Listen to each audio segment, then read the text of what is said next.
Le juge était à quelques secondes de finaliser mon divorce quand ma fille Léa, âgée de 8 ans, a levé sa petite main et a chuchoté « Monsieur le juge, puis-je vous montrer quelque chose que mon papa ne connaît pas ?» La salle d'audience a d'abord gloussé. Les gens ont bougé sur leur siège. Quelqu'un a toussé. La juge, une femme qui avait vu toutes sortes de catastrophes familiales, a souri. « Ma puce, c'est un tribunal ici », a-t-elle dit doucement. Nous ne faisons pas habituellement cela, mais ma fille sortait déjà sa vieille tablette rose, celle avec l'écran fissuré, celle que je lui avais achetée il y a 3 ans pour les appels vidéo d'anniversaire avec ma mère. Elle la tenait contre sa poitrine comme si elle pesait 50 kilos. « J'ai enregistré quelque chose », a-t-elle dit. « Je ne voulais pas le faire, mais je pense que vous devez le voir. » Mon ex-femme, Sophie, est devenue livide, comme si quelqu'un avait vidé chaque goutte de sang de son visage en moins d'une seconde. Et c'est là que j'ai su. Quoi qu'il y ait sur cette tablette, cela allait tout changer. Laissez-moi revenir en arrière. Je m'appelle Marc. J'ai 36 ans. Il y a 2 ans, j'étais chef de chantier et je gagnais bien ma vie. Pas riche, mais à l'aise. Marié depuis 13 ans à une femme à côté de laquelle je pensais sincèrement mourir. Sophie et moi nous sommes rencontrés dans une brasserie. Elle était serveuse. J'avais 22 ans, j'étais couvert de poussière de plâtre, commandant un café à 2 heures du matin après un quart de travail de 16 heures. Elle s'est moquée de mes chaussures de sécurité. Je suis tombé amoureux sur le champ. Nous avons une autre fille Léa quand j'avais 28 ans. Sophie voulait rester à la maison avec elle, alors j'ai travaillé davantage. Des doubles services, les week-ends. J'ai raté des anniversaires. J'ai raté des réunions parents-prof. Mais chaque matin pendant 8 ans, j'ai préparé le déjeuner de Léa, j'ai coupé ses tartines en forme d'étoile parce qu'elle m'avait dit une fois que les étoiles portaient bonheur. Je pensais être un bon père. Je pensais être un bon mari. Puis Sophie a changé. Ça a commencé doucement. Elle oubliait de me répondre par message. Elle s'écartait quand j'essayais de la serrer dans mes bras. Elle a commencé à aller à son club de lecture 2 fois par semaine, rentrant parfois à minuit en sentant un parfum qu'elle ne possédait pas. Je l'ai interrogée à ce sujet. Elle a dit que j'étais paranoïaque. Elle a dit que je travaillais trop et que je ne l'appréciais pas. Elle a dit que je n'étais jamais à la maison. Alors j'ai réduit mes heures. J'ai accepté une baisse de salaire juste pour être plus présent. Je préparais le dîner tous les soirs. Je faisais la lessive. J'ai essayé. Rien n'a changé. Il y a 6 mois, elle m'a fait asseoir sur notre canapé, le même canapé où nous avions regardé Léa faire ses premiers pas, et m'a dit qu'elle voulait divorcer. Je ne suis plus heureuse, a-t-elle dit. Sa voix était plate, vide, comme si elle l'avait répété 100 fois. J'ai demandé s'il y avait quelqu'un d'autre. Elle m'a regardé droit dans les yeux et a dit non. Je l'ai cru. Que Dieu me vienne en aide, je l'ai cru. La procédure de divorce a été un cauchemar dès le premier jour. Sophie a engagé une avocate impitoyable, une femme dans un tailleur de luxe qui ne cessait de m'appeler le père absent lors de chaque audience. Je ne pouvais pas me payer un bon avocat. J'avais tout dépensé pour maintenir notre famille à flot. J'ai donc eu un avocat commis d'office nommé Maître Lefebvre qui sentait le tabac et avait l'air d'avoir abandonné la vie quelque part en 2007. Sophie a exigé la garde exclusive. Elle a dit que j'étais instable parce que je travaillais dans le bâtiment. Elle a dit que j'avais des problèmes de colère. Elle a dit que j'avais crié sur Léa une fois pendant une crise de colère, ce qui est vrai, j'avais élevé la voix, une fois, pendant 10 secondes, après que Léa ait jeté un jouet sur la télévision. Mais dans cette salle d'audience, Sophie a présenté les faits comme si j'étais dangereux. Le père a fait preuve d'un comportement instable, a déclaré son avocate. Nous pensons que l'enfant n'est pas en sécurité sous sa garde. J'étais assis là, les mains sous la table, enfonçant mes ongles dans mes paumes pour m'empêcher de pleurer. Léa était dans le couloir avec un éducateur nommé par le tribunal. Je pouvais la voir à travers la petite fenêtre de la porte. Elle coloriait. Elle avait l'air si petite. Et chaque fois qu'elle me regardait à travers cette vitre, elle avait cette expression, comme si elle voulait me dire quelque chose, comme si elle essayait de m'envoyer un message avec ses yeux. Mais l'avocate de Sophie s'opposait chaque fois que j'essayais de parler. Le juge me disait d'attendre mon tour. Et Sophie, ma femme, la femme que j'avais aimée pendant 13 ans, ne me regardait même pas. Elle fixait simplement devant elle avec des yeux froids et plats, comme si j'étais déjà un étranger. L'audience pour la garde provisoire devait être simple, juste quelques semaines jusqu'au procès final. Mais l'avocate de Sophie a insisté pour une ordonnance d'urgence. Elle a prétendu que j'avais menacé Sophie. Elle a prétendu que je m'étais présenté à la maison en état d'ivresse. Deux mensonges. J'avais des messages prouvant que j'étais resté à l'écart. J'avais des témoins. Mais mon avocat était trop lent, trop fatigué. Il n'a pas réagi assez vite. La juge a accordé à Sophie la garde exclusive temporaire.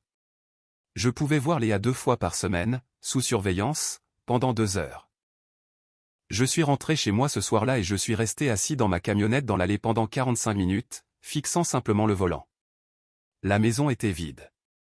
Sophie avait déjà déménagé la plupart de ses affaires. La chambre de Léa était à moitié emballée. Des cartons partout. Ses peluches étaient empilées dans un coin comme si elles avaient été jetées là. J'ai ramassé son lapin préféré, celui avec lequel elle dormait depuis l'âge de 2 ans, et je l'ai simplement serré fort. C'était la première fois que je pleurais. Pas quand Sophie a demandé le divorce. Pas quand elle a menti au tribunal. Pas quand la juge a tranché contre moi. C'était en tenant ce stupide lapin usé, seul dans une maison qui ne ressemblait plus à un foyer. À la visite suivante, Léa semblait différente, plus mince, plus calme. Elle n'a pas couru vers moi quand je suis entré. Elle s'est contentée de s'asseoir par terre en dessinant, et quand je me suis assis à côté d'elle, elle a posé sa tête sur mon bras sans dire un mot. « Est-ce que ça va ma puce ?» ai-je demandé. Elle a hoché la tête, mais ses yeux disaient autre chose. Et c'est là que je l'ai remarqué. Elle avait un bleu sur le poignet, petit, d'un vert jaunâtre, comme s'il était en train de guérir. « Léa, qu'est-il arrivé à ton bras ?» Elle a baissé sa manche rapidement, trop rapidement. « Je suis tombée » a-t-elle chuchoté, mais elle refusait de me regarder. J'ai signalé le bleu à mon avocat. Il a dit que ce n'était probablement rien. Il a dit que les enfants tombaient. Il a dit que si je poussais trop fort, l'avocate de Sophie m'accuserait de harceler la mère. J'ai appelé les services de protection de l'enfance moi-même. Ils sont venus à mon appartement 2 jours plus tard. Une femme avec des yeux bienveillants et un carnet m'a posé beaucoup de questions. J'ai répondu à tout. Je leur ai donné des noms, des dates, tout ce dont je pouvais me souvenir. Ils m'ont dit qu'ils enquêteraient. 3 semaines plus tard, ils ont classé l'affaire. Aucune preuve de maltraitance. Je perdais la tête. Chaque nuit, je restais éveillé à rejouer chaque interaction, chaque regard, chaque mot que Sophie avait prononcé. Et plus je rejouais la scène, plus je réalisais que rien ne collait. Elle était distante depuis 1 an. Elle avait commencé à cacher son téléphone. Elle allait à ses soirées de club de lecture. Et Léa, ma douce Léa, si bavarde d'habitude, était devenue complètement silencieuse. Quelque chose ne allait pas. Je ne pouvais simplement pas le prouver. L'audience finale était prévue pour un mardi. Je me suis présenté dans mon seul costume, celui que j'avais porté pour les funérailles de mon père. Sophie est arrivée dans une robe couleur crème, ses cheveux parfaits, son maquillage impeccable. Elle avait l'air d'aller à un brunch, pas de détruire notre famille. Léa était assise au fond avec un éducateur. Elle tenait cette tablette rose, celle qui était fissurée. Je me souviens avoir pensé qu'il était étrange qu'elle l'ait apportée. Les enfants n'apportent pas habituellement de tablette au tribunal, mais je n'y ai pas prêté plus d'attention que cela. Pas avant qu'elle ne lève la main. Le tribunal va maintenant entendre les conclusions finales avant de rendre une décision sur la garde permanente, a déclaré la juge. L'avocate de Sophie s'est levée. Elle a ajusté son tailleur. Elle m'a regardé comme si j'étais un déchet. Monsieur le juge, la mère a fourni des preuves substantielles de l'instabilité émotionnelle du père et de son incapacité à fournir un environnement sûr. Nous demandons la garde légale et physique complète avec uniquement des visites surveillées. La mère demande également que le père paie une pension alimentaire et couvre les frais d'avocat de la mère. Mon avocat a commencé à s'opposer, mais avant qu'il ne puisse prononcer 2 mots, « Monsieur le juge », tout le monde s'est retourné. Léa était debout. Sa petite main était toujours levée. L'éducateur essayait de la rasseoir, mais Léa ne bougeait pas. « Monsieur le juge », a-t-elle répété, plus fort cette fois. Sa voix tremblait, mais elle ne pleurait pas. Puis-je vous montrer quelque chose que mon papa ne connaît pas? La salle d'audience a gloussé. La juge a penché la tête. Ma puce, c'est un tribunal. Nous ne permettons pas habituellement aux enfants de présenter des preuves. Je sais, a dit Léa, mais j'ai enregistré quelque chose. Je ne voulais pas le faire, mais je pense que vous devez le voir. Le visage de Sophie est devenu blanc. Pas pâle, blanc comme si quelqu'un l'avait effacé. Léa, assieds-toi, a sifflé Sophie, tout de suite. Léa a regardé sa mère, et pour la première fois depuis des mois, j'ai vu quelque chose dans les yeux de ma fille qui m'a brisé le cœur. Elle avait l'air effrayée, mais pas de moi. Monsieur le juge, a dit Léa, en brandissant cette tablette rose fissurée. C'est une vidéo. Elle ne dure que 30 secondes, mais je vous promets que vous voulez la voir. La juge est restée silencieuse pendant un long moment. Puis elle a regardé l'avocate de Sophie, puis moi, puis à nouveau Léa. Apportez-la ici, a dit la juge. L'huissier a pris la tablette des mains de Léa. Il l'a remise à la juge. Sophie tremblait. Elle n'arrêtait pas de chuchoter à son avocate qui lui répondait furieusement à voix basse. La juge a appuyé sur lecture. Elle a incliné l'écran pour que seule elle puisse voir. Personne d'autre ne le pouvait. Pendant 10 secondes, le visage de la juge n'a pas bougé. Elle a juste regardé. Puis ses yeux se sont plissés. Puis sa mâchoire s'est crispée. Puis elle a levé les yeux vers Sophie avec une expression que je n'oublierai jamais de ma vie. Elle avait l'air dégoûtée. Madame la greffière, a dit la juge. Veuillez diffuser cette vidéo sur le moniteur de la salle d'audience. L'avocate de Sophie s'est levée. Monsieur le juge, je m'oppose. Asseyez-vous, a dit la juge. La vidéo a commencé à être diffusée sur le grand écran et toute la salle a fait silence. C'était sombre. La caméra était pointée vers le sol. Léa avait dû la laisser enregistrer dans sa chambre. Mais on pouvait tout entendre. On pouvait entendre la voix de Sophie. Froide. Tranchante. Rappelle-toi ce que nous avons répété. Une pause. Puis la voix de Léa, petite et effrayée. Maman, je ne veux pas mentir. Ce n'est pas mentir, a dit Sophie. C'est pour nous protéger. Je ne veux pas dire que papa me fait peur. Il ne me fait pas peur. Il te fera peur si tu ne le dis pas. Pause. Maman. Quoi? Pourquoi l'homme est-il encore là? Celui avec la barbe. Une autre pause.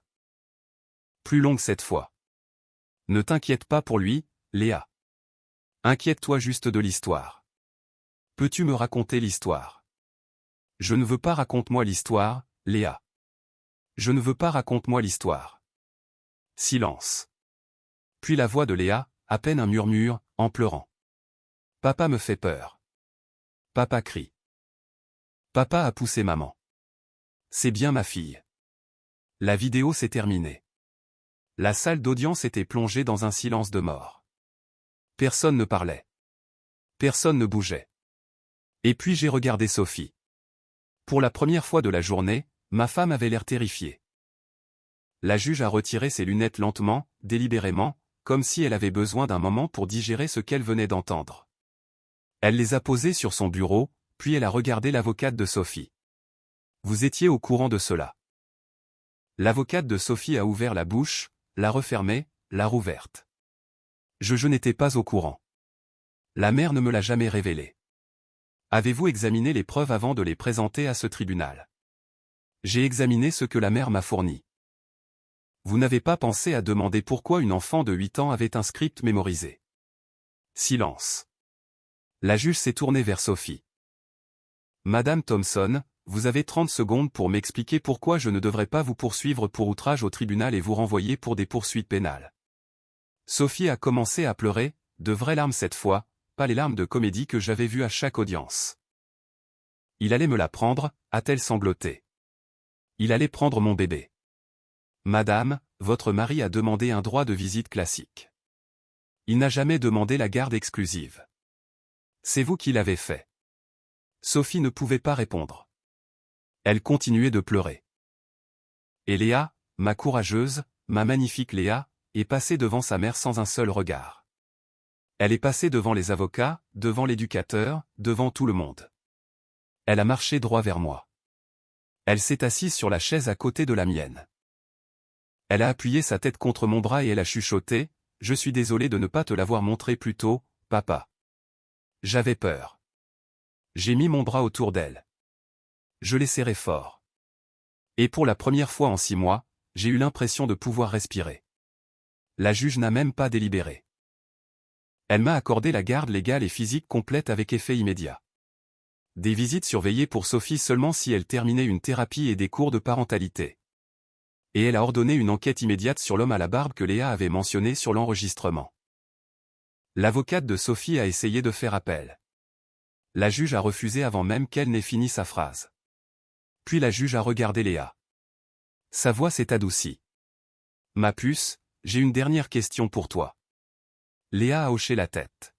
« Après tout ce qui s'est passé aujourd'hui, avec qui veux-tu rentrer à la maison ?» Léa n'a pas hésité. Elle a levé les yeux vers moi. Elle a serré ma main. Puis elle a dit quelque chose que je porterai en moi jusqu'au jour de ma mort. « Ce n'est peut-être pas mon vrai papa, » a-t-elle dit doucement. Maman m'a dit le mois dernier que mon vrai papa était quelqu'un d'autre. Elle a dit que je n'étais pas censé le savoir avant d'être plus grande, mais elle me l'a dit parce qu'elle a dit que ça m'aiderait à détester papa. Elle s'est arrêtée. Sa voix a commencé à trembler. Mais papa est resté. Papa a préparé mes déjeuners. Papa m'a lu des histoires. Papa est venu à tous les spectacles de l'école même quand maman disait qu'il n'était pas invité. Elle a regardé la juge avec des larmes coulant sur ses joues. C'est ça un papa. Ce n'est pas quelqu'un qui vous a fabriqué, c'est quelqu'un qui reste. La salle d'audience était à nouveau silencieuse, mais cette fois ce n'était pas le choc. C'était autre chose. Quelque chose que je n'attendais pas. Les gens pleuraient. La greffière, l'huissier, même mon avocat aux yeux fatigués par la cigarette. Sophie était juste assise là, seule. Ses cheveux parfaits s'échappaient de leur barrette. Sa robe couleur crème était froissée. Elle avait gagné la bataille pendant 2 mois. Elle avait tout perdu en 30 secondes. J'ai ramené Léa à la maison ce soir-là dans ma vieille camionnette. Elle s'est endormie sur le siège passager, la tête contre la vitre. La tablette rose était sur ses genoux. Je lui avais demandé si elle voulait s'en débarrasser. Elle a dit non. Elle voulait la garder. Ça me rappelle que la vérité finit toujours par sortir, a-t-elle dit. Elle a 8 ans. Elle ne devrait pas avoir à savoir cela. Mais voici ce que j'ai appris à travers tout cela. Voici ce que je veux que quiconque regarde comprenne. Parfois, les personnes les plus proches de vous mentiront. Elles vous mentiront en face. Elles mentiront devant des juges. Elles mentiront à vos propres enfants. Et vous aurez envie de hurler. Vous aurez envie de vous battre. Vous aurez envie de tout brûler. Mais ne le faites pas. Parce que la vérité n'a pas besoin de vous pour être défendue. Elle a juste besoin de temps. Et parfois la vérité arrive dans les plus petites mains tenant la plus vieille des tablettes avec la voix la plus discrète. Ma fille m'a sauvé ce jour-là. Pas avec des preuves, pas avec de la vengeance, mais avec du courage. Et Sophie, aux dernières nouvelles, l'enquête a trouvé l'homme à la barbe. Il avait un casier judiciaire, fraude, vol d'identité. Il s'avère que Sophie n'avait pas seulement une liaison. Elle prévoyait de vider notre compte bancaire, de prendre Léa et de disparaître avant que je ne découvre la vérité. Elle fait face à des accusations maintenant. Je ne sais pas comment cela se terminera pour elle, mais je sais comment cela s'est terminé pour moi. Je suis assis par terre dans notre nouvel appartement. Léa dort dans sa chambre. La porte est ouverte pour que je puisse l'entendre si elle a besoin de moi. Et pour la première fois depuis longtemps, je ne suis plus en colère. Je suis juste reconnaissant parce que j'ai failli perdre ma fille au profit de quelqu'un qui ne l'a jamais méritée. Mais je ne l'ai pas perdue. Et chaque matin maintenant, quand je prépare son déjeuner, je coupe toujours ses tartines en forme d'étoile.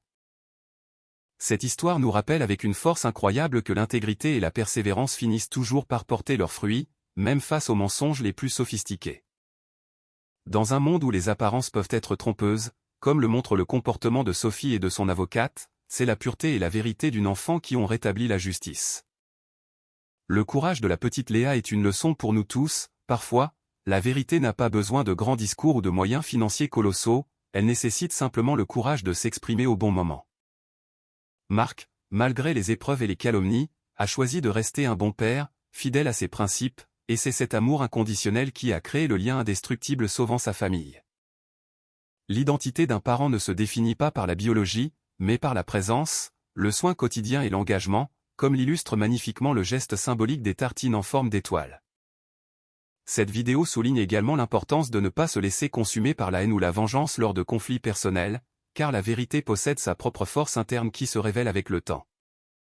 Nous espérons que ce récit apportera du réconfort à ceux qui traversent des moments difficiles et leur rappellera que l'honnêteté est une boussole qui finit toujours par nous ramener à bon port. Selon vous, qu'est-ce qui définit réellement un parent dans notre société actuelle? Est-ce le sang ou est-ce l'éducation et la présence quotidienne? Avez-vous déjà vécu une situation où la vérité a éclaté de la manière la plus inattendue possible? Partagez vos réflexions et vos expériences dans les commentaires pour que nous puissions échanger sur ces thèmes essentiels de la vie.